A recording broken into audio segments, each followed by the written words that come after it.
I'm trying! Your GCM must be stuck! Hey, what's up? Joe Blow here with a review for Call of Duty Black Ops 2. When I threw this disc in, I was expecting to get another first-person shoot by numbers. Boy, was I wrong. This game is so jam-packed with awesome, I won't even be able to fit it all into this review. So sit back, relax, and enjoy the ride. We're going down!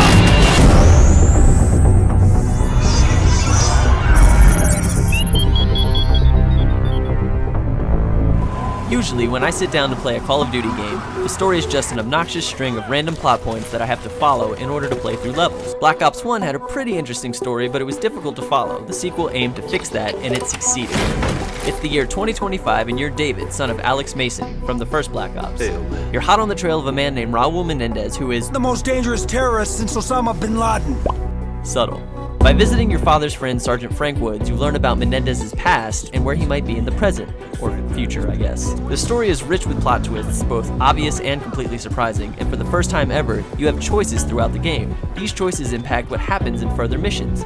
Some choices are black and white, like shoot this guy or shoot that guy. But some choices are in how you play the game. For instance, if you fail to rescue someone or kill someone, the game won't end, and the future will alter accordingly. It really lends itself to an interesting replayability that other Call of Duty games have lacked. The story is engrossing and emotional.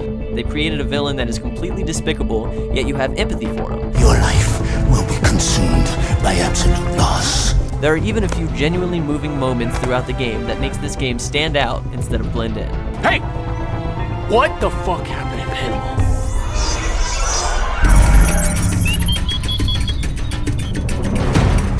The gameplay in Black Ops 2, like the games before it, is very smooth and intuitive. The mechanics are still one of my favorite in the FPS genre. My only gripe is that you can't sprint indefinitely. I understand it's realistic to run out of breath, but the normal pace is just too slow for me. But that's just a personal preference. There's a good mixture of using old weapons in the flashback missions and futuristic yet totally plausible weapons in 2025. There are also machetes, swords, and shock knuckles. That guy just projectile vomited from me punching him. Awesome. All around, there's an enormous toy box at your disposal, and you never get tired of using the same thing over and over again.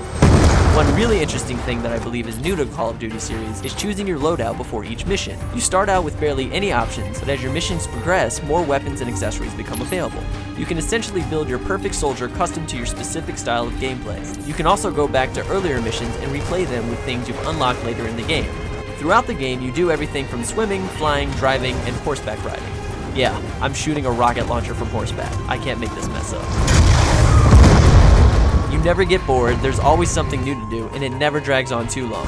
Also, the cutscenes and gameplay flow almost seamlessly, making for a very immersive experience. You are one crazy bastard, you know that, right? As for multiplayer, I'm not going to go too deep into detail because I could literally talk for hours about it. They've really nailed what the multiplayer experience is about. You can quickly jump into games, and there are a plethora of game styles to choose from. So far, I haven't noticed any real problems with multiplayer, and it all seems to run very smoothly. There's also this really great thing called Create a Class where you can customize up to 5 different player types. You choose weapons, secondary weapons, perks, explosives, etc. You can really nail down the perfect operative to play as that bends to how you play the game. The possibilities are endless. And last but not least, Zombies! Straight out of the gate, you can play zombie mode. I go to zombie mode whenever I want to let off some steam and just, well, shoot zombies. There's really no story to it, and it's mostly just about killing as many zombies as you can. I believe Cleveland Brown put it best. You don't win. You just do a little better each time.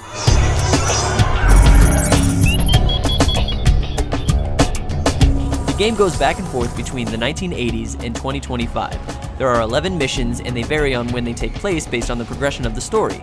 There are also these things called Strike Force missions that are available after certain missions are completed. Essentially, you're commanding a strike team to defend a certain area for a specific amount of time. I played one of these, but the controls were a little rough and I wasn't that interested, given that none of the characters are from the main storyline. I didn't find out until later, however, that playing and beating these Strike Force missions affect your story outcome in the campaign. I was so engrossed in the main storyline, and stopping to do these Strike Force missions felt like stopping to play multiplayer. Wasn't for me, but it could be for you. Luckily, you can completely ignore them if you'd like.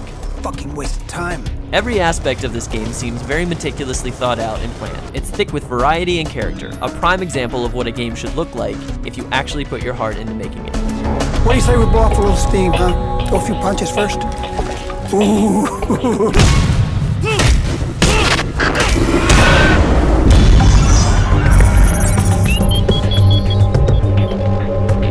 graphics haven't improved much, but the game overall looks great. The facial animation of the characters is very believable and adds to the emotional impact of the story. You promised me. It's Uncle Wood, son. Some of the textures are rough around the edges and things can get blocky at times, but it doesn't really distract you that much. The sound design is incredible, and if you turn that mess up, you'll feel like you're in an actual battlefield. The voice acting is great too, with great actors leading the helm such as Sam Worthington, Michael Rooker, and the Candyman himself, Mr. Tony Todd. Also, the music is really great. It's grand orchestral with an electronic flair, bringing you seamlessly from old world to new.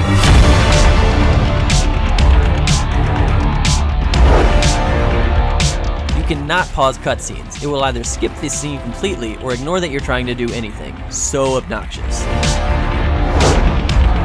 This game is definitely not suitable for children. I'd suggest playing where they can't see. There is the ability to disable graphic content, but what it results in is muting all audio with curse words, and as for visually graphic content, they either just cut to black on screen where you can hear everything but can't see anything, or they remove elements like this scene. One has a bunch of decomposing bodies piled up, and the other does not, yet the dialogue stays the same. Bodies are badly decomposed. These men have been dead for weeks. Oddly enough, some things still get through the graphic content filter, like shooting this guy in the face and this guy burning alive. I guess it's all subjective. Go forward at your own risk.